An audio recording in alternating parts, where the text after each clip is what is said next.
حضرت علی شیر خدا ہے، شیر خدا. وہ کسی سے ڈرنے والا نہیں ہے، وہ کسی سے چھپ کر اور اس پہ جبرن. اہل تشیع کی کتاب میں ہے کہ انہوں نے خلافت کو مکرہن قبول کیا ہے، مکرہن یعنی مجبور ہو کے خلافت کو تسلیم کیا ہے. یہ ان کے لیے شان میں گستاخی ہے. حضرت علی کو مجبور کہنا گستاخی ہے ان کی شان میں، یہ ان کی شان میں بے ادبی ہے. جو کہہ رہے ہیں کہ حضرت علی نے حضرت ابو بکر اور عمر کی خلافت کو جو ہے جبرن مجبور ہو کے جو ہے قبول کیا ہے، مجبور اور ناچار ہو کے. حضرت علی کیا کہہ رہے ہیں؟ اور یہ اس وقت کی بات ہے جب حضرت عمر کی خلافت اور ان کی حکومت اس روئے زمین پر کہہ لیجئے جو ہے پاورفل حکومت ہے، سب سے بڑی سپر پاور حکومت ہے. یہ حضرت عمر کو جواب دے رہے حضرت علی دو ٹوک کہ پہلے تو ہم آپ کو اس بات پر توبہ کرنے کا کہیں گے، آپ اس پہ توبہ کریں. اگر آپ توبہ نہیں کرتے ہیں تو پھر کیا کریں گے؟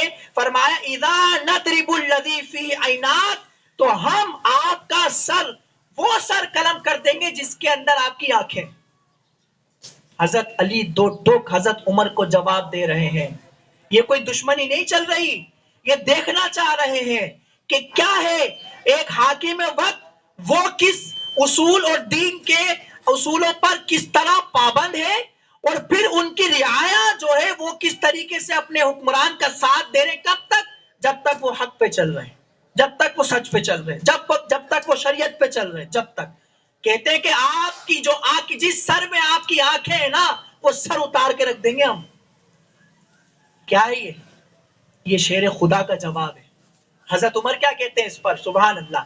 کہتے ہیں الحمدللہ، اللہ کی تعریف بیان کرتے ہیں، ہم بیان کرتے ہیں الحمدللہ الذی، تمام تعریفیں اللہ کے لیے ہیں، الذی جعل، جس نے بنایا ہے، فی ھذی الامہ، اس امت میں، من اذا اعوججنا، کہ اس امت میں اگر ہم میں کوئی کجی پیدا ہو، ہم ٹیڑے چلیں، ہم شریعت کو چھوڑیں، اصول دین کو چھوڑیں، ہم جو ہے ہم میں کجی رونما ہو جائے، تو کیا اقام، وہ اس کو درست کر دیں گے، وہ اس کو ٹھیک کر دیں گے، وہ کھڑے ہو جائیں گے، وہ ڈٹ جائیں گے. ہم یہی کہتے ہیں جس طرح امام حسین کھڑے ہوئے تھے نا، ظلم کے خلاف، جبر کے خلاف، ظالم کے خلاف اور دین کے خلاف سارے اصول وہ بنا رہا تھا. حضرت امام حسین کھڑے ہو گئے. کوئی موت کا ڈر نہیں ہے. یہ وہ گھرانہ ہے، یہ وہ گھرانہ ہے. تو حضرت علی رضی اللہ تعالیٰ عنہ بھی وہی.